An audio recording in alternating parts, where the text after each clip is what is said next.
બનાસકાંઠા ડીસામાં રાજ્ય શિક્ષણ મંત્રી રીવાબા જાડેજાએ કસ્તુરબા ગાંધી બાલિકા વિદ્યાલયની મુલાકાત લીધી અને દીકરીઓના શિક્ષણ અને સુવિધાનું નિરીક્ષણ કર્યું હતું। ડીસા ખાતે આવેલી કસ્તુરબા ગાંધી બાલિકા વિદ્યાલયની મુલાકાત દરમિયાન રાજ્ય શિક્ષણ મંત્રી રીવાબા જાડેજાએ શૈક્ષણિક તેમજ રહેણાંક સુવિધાનું ઝીણવટભર્યું નિરીક્ષણ કર્યું હતું। મંત્રીએ વિદ્યાર્થીનીઓ સાથે આત્મીય સંવાદ સાધીને તેમની સુવિધા અને ભણતર અંગે માહિતી મેળવી। તેમણે વધુમાં શું જણાવ્યું તે આવો સાંભળીએ। આજે બનાસકાંઠાના ડીસામાં એક અંગત કાર્યક્રમ અંતર્ગત આવવાનું થયું। જ્યારે આ પ્રકારના કાર્યક્રમો થતા હોય ત્યારે ત્યાં લોકલ લેવલે કેજીબીવી હોય કે મોડલ સ્કૂલ હોય અથવા તો પછી સરકારી શાળા હોય તેની હું મુલાકાત લેતી હોઉં છું। તો આજે ડીસાની કેજીબીવીમાં મુલાકાત લેવાની થઈ।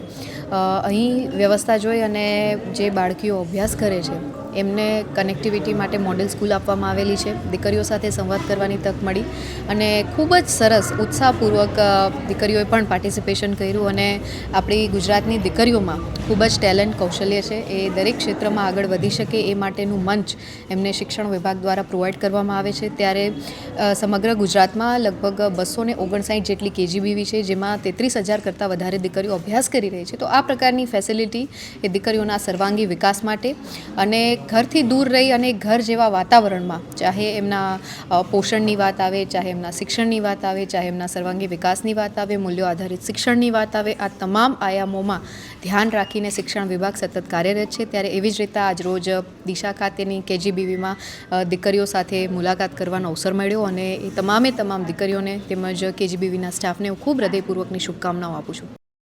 જીતુ સોલંકી, દ્રષ્ટિકોણ ન્યૂઝ, ડીસા, બનાસકાંઠા।